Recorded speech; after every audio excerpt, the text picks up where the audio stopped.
The first time I saw my dad cry was in a hardware store. My dad is a fix-it with duct tape kind of guy. He grew up on a farm, joined the Navy, and never really believed in paying someone to do something you could YouTube and swear through.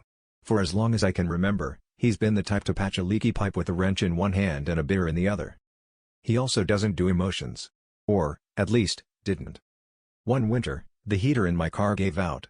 I was in college 3 states away, broke, and too proud to admit I needed help. I called home to check in and casually mentioned it, expecting some advice or maybe a wired diagram. Instead, he showed up that weekend with a new heater core in the backseat of his truck.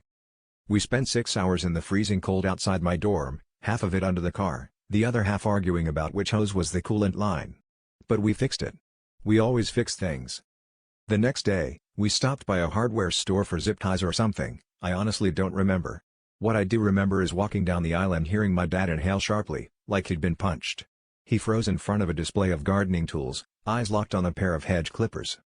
I thought he was having a heart attack. I asked if he was okay. He didn't answer right away. Just kept staring. Then, barely above a whisper, he said, "Your grandfather had those exact ones." I'd never seen him like that. Vulnerable. Small, even. He didn't cry exactly, not sobbing or anything. But his eyes watered, and he wiped his nose on his sleeve like it surprised him. That was the first and only time I ever saw my dad cry. We didn't talk about it. We just grabbed the zip ties and left. But something shifted after that. He started ending phone calls with "take care of yourself." He visited more.